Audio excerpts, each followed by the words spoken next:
창세기 5장에서 8장 멸망과 새로운 시작. 인류 역사의 거대한 전환점이 된 이야기를 빠르게 전달해 드릴게요. 먼저 5장은 아담부터 노아까지 셋의 족보가 이어집니다.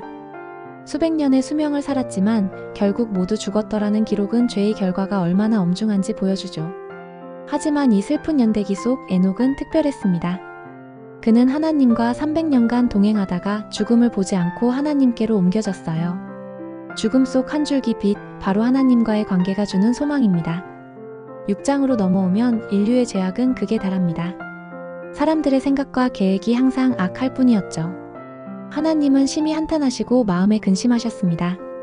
창조를 후회하실 만큼요. 결국 하나님은 이 땅의 모든 생물을 물로 심판하시기로 결정하십니다. 하지만 모든 희망이 사라진 건 아니었습니다. 오직 노아만이 하나님께 은혜를 입었죠. 하나님은 노아에게 방주를 만들라 명하시고 노아는 의심 없이 순종합니다. 이 방주는 단순한 배가 아니었어요. 다가올 심판 속 유일한 구원의 통로였죠. 그리고 7장 심판의 날이 왔습니다.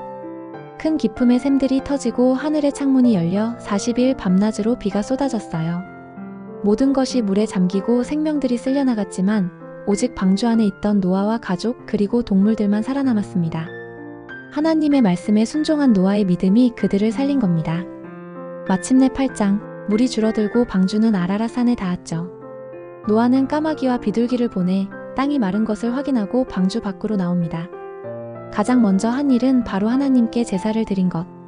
그 예배를 받으신 하나님은 다시는 물로 세상을 심판하지 않겠다는 언약, 바로 무지개 언약을 맺으십니다. 멸망 속에서 피어난 새로운 시작이자 변치 않는 하나님의 약속이었죠. 창세기 5에서 8장의 죄로 인한 죽음, 하나님의 슬픔, 그리고 믿음으로 말미암은 구원. 이 모든 이야기는 우리에게 질문을 던집니다. 당신은 지금 하나님과 동행하고 있나요? 구독하시면 다음 이야기 빠르게 들려드리겠습니다.